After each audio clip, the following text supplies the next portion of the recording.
and welcome all. Now today's we will discuss on cross elasticity of demand. So without wasting our precious time, let's start the class.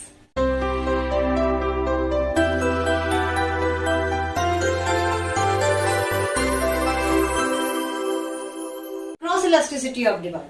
Cross elasticity of demand क्या है कि देखो, इसमें हमारे दो तरीके के गुड्स होते हैं जो कि हम लोग इलास्टिसिटी ऑफ डिमांड की क्लास में डिस्कस कर चुके हैं. वो वीडियो जाके जरूर देखो, उसके बाद ये वीडियो आके जरूर देखना. ठीक है, तो सब्स्टिट्यूट गुड्स और कॉम्प्लीमेंट्री गुड्स. सब्स्टिट्यूट गुड्स वो होते हैं जो एक दूसरे को रिप्लेस कर सकते हैं. कॉम्प्लीमेंट्री गुड्स वो होते हैं जो एक दूसरे के पूरक होते हैं. ठीक है, अब देखो कैसे है. शुगर, अगर शुगर की प्राइस बढ़ रही है तो हम क्या कर सकते हैं, वहां पे जैगरी को यूज कर सकते हैं, उसकी क्वांटिटी ज्यादा यूज हो सकती है. अगर मिल्क की प्राइस बढ़ रही है तो भाई टी, कप ऑफ टी का हम डिमांड कम कर देंगे. तो अब क्या हो गया, यहाँ पे हमारा फॉर्मूला क्या बनेगा, यहाँ ईसी क्या है, elasticity of cross demand. Percentage of change in quantity of goods x divide by percentage of change in price of goods y. ठीक है, नाउ द फॉर्मूला हमारा क्या आएगा, price of y, initial price of y divided by initial quantity demanded of goods x, क्या हो जाएगा, multiplied by delta, यानी कि change in quantity demanded of goods x divided by change in price of goods y. ठीक है, तो ये तो हमारा प्राइस इलास्टिसिटी को कैलकुलेट करने का एक फॉर्मूला है. ठीक, तो डिग्री ऑफ रिस्पॉन्सिवनेस क्या है क्रॉस इलास्टिसिटी की, तो इसका तुम लोग फटाफट एक स्क्रीनशॉट ले लो. We will discuss on degree of cross elasticity of demand. अगर हम degree of cross elasticity of demand को देखें तो क्या है कि पॉजिटिव, नेगेटिव और जीरो का पर्सपेक्टिव निकल के आ रहा है. पॉजिटिव जो है वो सब्स्टिट्यूट गुड्स के लिए होता है, नेगेटिव जो है वो कॉम्प्लीमेंट्री गुड्स के लिए होता है, और जीरो जो होता है वो ऐसे दो गुड्स जो कि एक दूसरे से रिलेटेड नहीं है.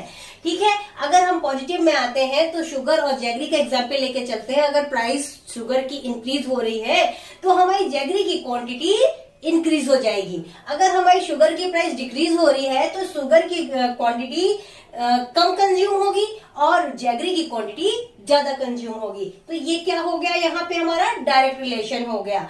किसके में, जैगरी क्वांटिटी डिमांडेड में और शुगर के प्राइस में. अगर हमें शुगर की प्राइस पी थी तो क्वांटिटी जैगरी की क्यू डिमांड हो रही थी. अगर शुगर की प्राइस P1 हो गई तो हमारी जैगरी की क्वांटिटी Q1 डिमांड हो रही है. अगर हम नेगेटिव कॉन्सेप्ट में आए तो क्या होता है कि मिल्क और टी यानी कॉम्प्लीमेंट्री है, मिल्क टी को कॉम्प्लीमेंट करता है. अगर मिल्क का प्राइस बढ़ रहा है तो क्वांटिटी टी की जो है वो कम हो जाएगी, कप ऑफ टी की क्वांटिटी कम हो जाएगी. अगर मिल्क की प्राइस कम हो रही तो क्वांटिटी कप ऑफ टी की ज्यादा हो जाएगी. जैसे कि फिगर में अगर हमारा मिल्क का प्राइस P था तो कप ऑफ टी की क्वांटिटी Q डिमांड हो रही थी, और P1 हो गया तो Q1 क्वांटिटी डिमांड हो रही है.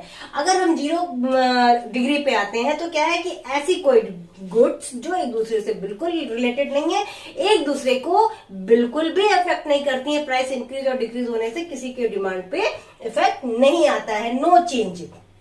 ठीक है, जैसे कि अगर एग्जाम्पल हम लोग ले कि price of rice is not related to the demand of cloth. ठीक है, तो ये आप लोग का हो गया degree of cross elasticity of demand. बच्चों, मैंने बहुत कोशिश की कि तुम लोग को इसको सिंपल से सिंपल तरीके से समझा सकूं.